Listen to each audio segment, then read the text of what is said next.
আসসালামু আলাইকুম শিক্ষার্থীবৃন্দ, এই মুহূর্তে তোমরা যারা এইচএসসির আইসিটির এই ক্লাসটি দেখবে সকলকে স্বাগতম জানাই। সো আজকের পর্বে এই ক্লাসে থাকছে কুমিল্লা বোর্ড 2019-এর একটা সৃজনশীল অঙ্ক থাকবে। সো শিক্ষার্থীরা, এই অঙ্কটা তোমরা দেখেই বুঝতে পারতেছো এটা লজিক গেটের একটা অঙ্ক। সো এই সৃজনশীলটা এতটা ইম্পর্টেন্ট যে একটা অঙ্ক শিখলে বা একটা অঙ্কর যদি এক্সপ্লেনেশনটা তুমি ভালোভাবে বুঝে যাও একবার, তাহলে পরবর্তী যে কোনো ম্যাথ তোমাকে সলভ করতে দিলে সবার আগে পেয়ে যাবে। কেমন? সো শিক্ষার্থীরা, চলো কথা না বলে আমরা স্টার্ট করি। প্রথমত দেখতে পাচ্ছ এখানে একটা চিত্র দিয়েছে, এটার নাম চিত্র 1, মানে চিত্র 1। হ্যাঁ, এরপরে এই জায়গায় আরেকটা চিত্র দেওয়া রয়েছে, এটা চিত্র 2।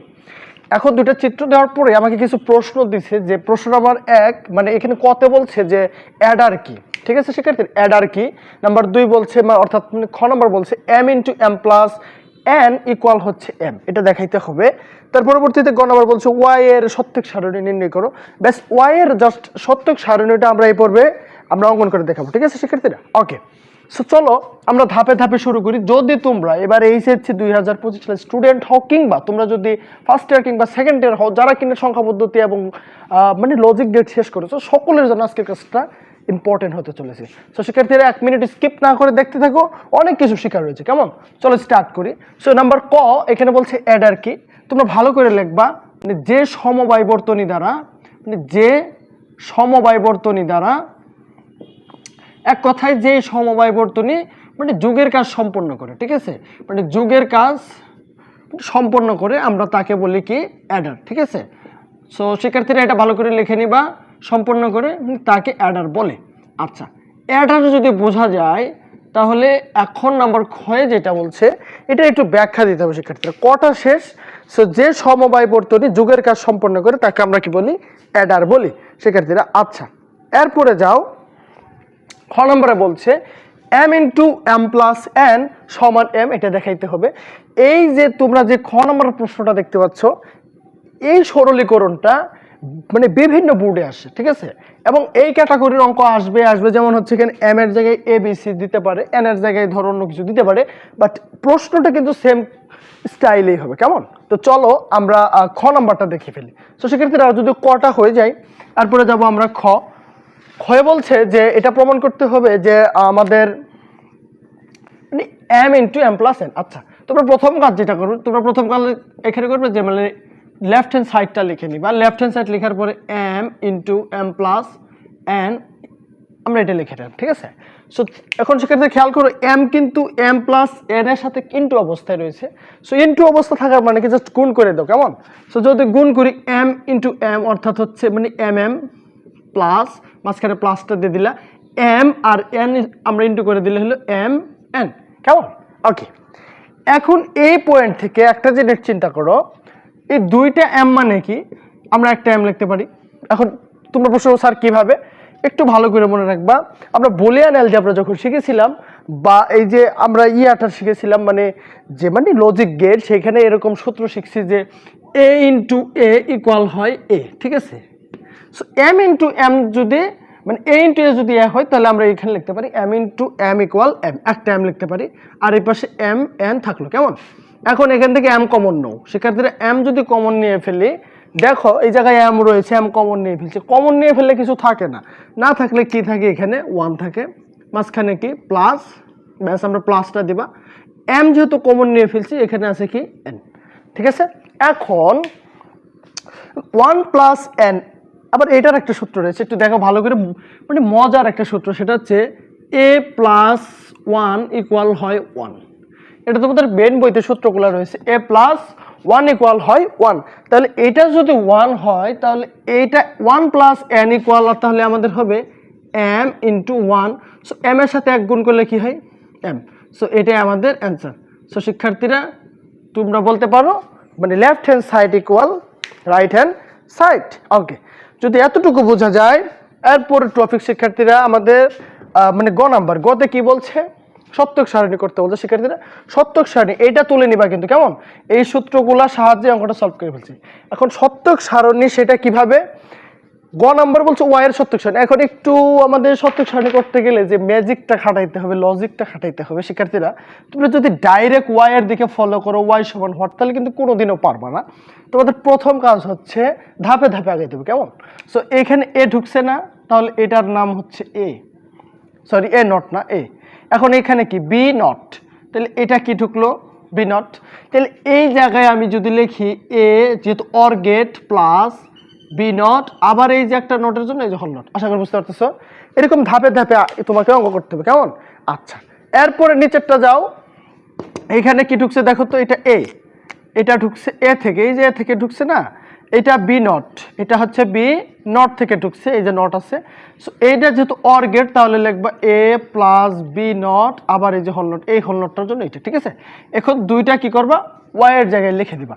তাহলে আমি জাস্ট এইখানে মানে না লিখে আমি জাস্ট অঙ্কে যাচ্ছি, কেমন? সো এটা যদি লিখি শিক্ষার্থী, তাহলে এরকম হয় না যে আমি কম মিশাই দিচ্ছি। শিক্ষার্থীরা তোমরা কিন্তু অবশ্যই উঠাই নিবা। এখন গ নম্বর অঙ্কটা দেখো। সো গ করতে গেলে এখন ওয়াই সমান কি পাইলাম দেখো, একটা রাশি পাইছি A plus B not whole not, A plus B not whole not, আবার আরেকটা পাইছি A plus B whole not, মানে এখানেই আমাদের A plus B not whole not. এখন মাঝখানে এটা কি গেট, অর গেট, ঠিক আছে? অর গেটের জন্য কি দিবা, মাঝখানে জাস্ট প্লাস দিবা। আশা করি এতটুকু বুঝতে পারছো। সো ওয়াই এর মানটা লেখা শেষ। এখন আমাকে বলছে সত্যিক সারণী। এখন একটু ভালো করে বুঝো, এই রাশি আর এই রাশি কিন্তু সেম রাশি।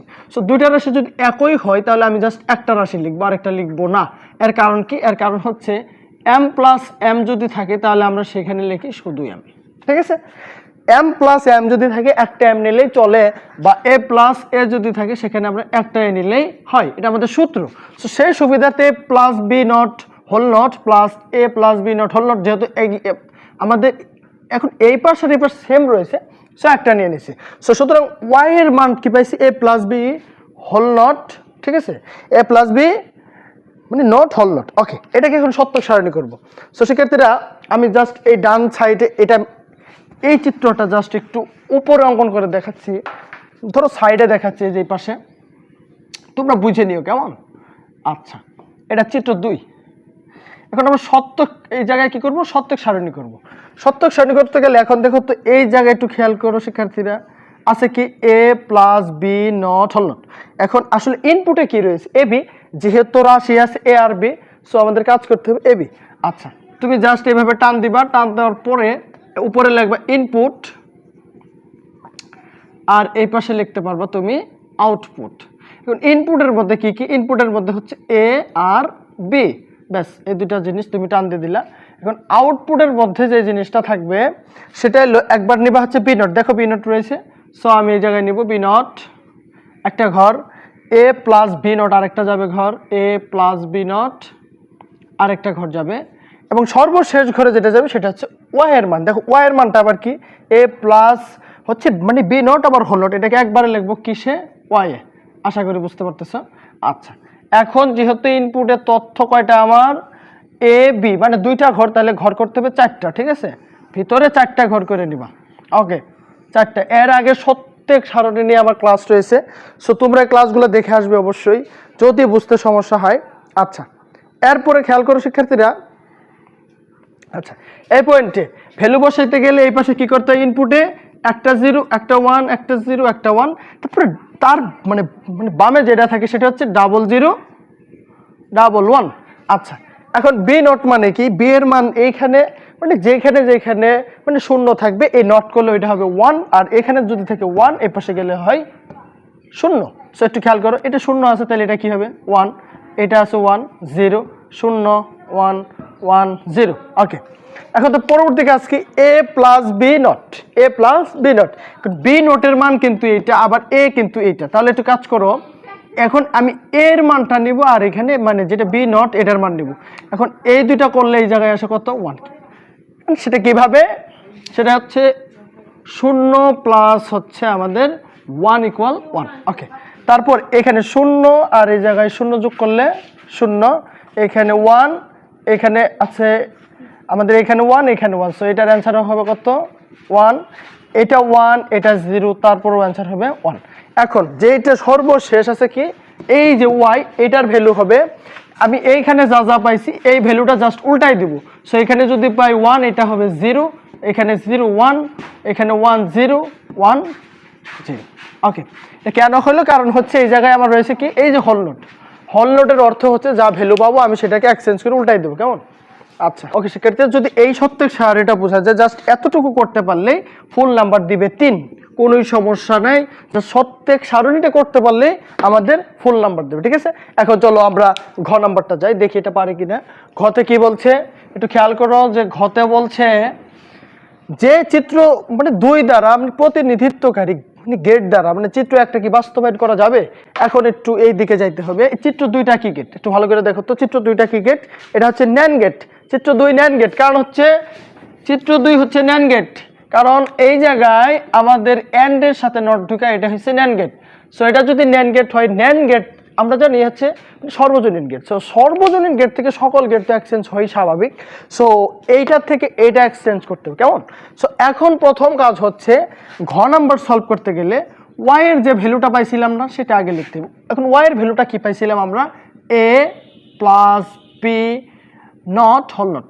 এখন বলবো স্যার এটা পাইছিলাম, আবার এটা প্লাস করে তো একটা রাশি বড় হয়েছিল। আমি এর আগেই বলছিলাম, এর আগে বলতে এ প্লাস এ যদি এ হয়, সো আমরা এইটার থেকে একটা এ নেব। ঠিক আছে, ওই জন্য আমি জাস্ট ওয়াই এর মান লিখছি এ প্লাস হচ্ছে বি নট হোল নট। ঠিক আছে, এখন এটাকে একটু সরলীকরণ করে দিই। আচ্ছা, একটু দেখি পারে কিনা সরলীকরণ করো।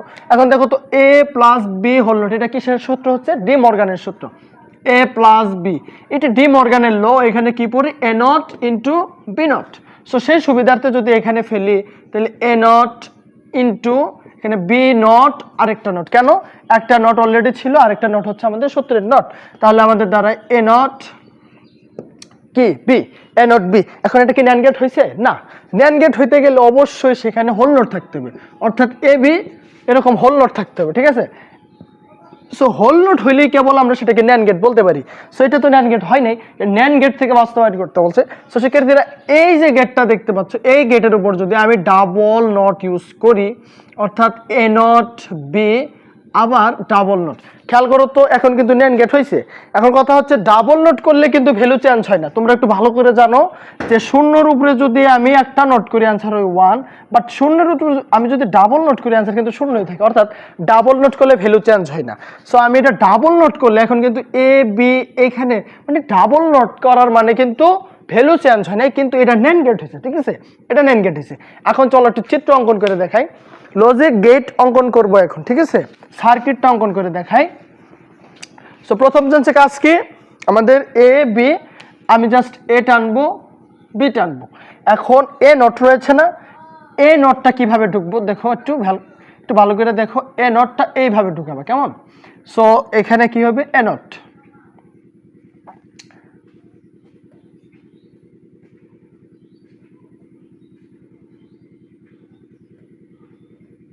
এটা হচ্ছে এ নট, এরপরে যাবে বি, এই যে বি, এই দুইটা মিলায়ে আবার এক জায়গায় করে দিবা শিক্ষার্থীরা। এক জায়গায় করার পরে এর পরবর্তী কাজ হচ্ছে তোমরা কি করে দিবা? জাস্ট এইটাকে আবার এইভাবে নোট করে দিলা। তাহলে এখানে কি ঢুকলো? এ নট বি আবার আরেকটা নট, কিন্তু আমাকে তো ডাবল নোট দেওয়া হয়েছে, তার মানে ডাবল নোটের মানে হচ্ছে জাস্ট এই জায়গায় তুমি আবার এরকম দিয়ে এটা করে দিবা। তার মানে হচ্ছে এ নট বি নট আরেকটা নট। ঠিক আছে, এটা হয়ে গেলে আমাদের অ্যান্সার। সো এইখান থেকে আমরা সার্কিট কি করে দিলাম? মানে বাস্তবায়ন করে দিলাম। ওকে, শিক্ষার্থীরা যদি ভিডিওটি ভালো লাগে অবশ্যই লাইক করবে, এবং এই ধরনের ক্লাস যদি মানে প্রতিনিয়ত পেতে চাও অবশ্যই আমাদের চ্যানেলে যদি নতুন হয়ে থাকে অবশ্যই সাবস্ক্রাইব করে দিবে। সকলের শুভকামনা। আসসালামু আলাইকুম।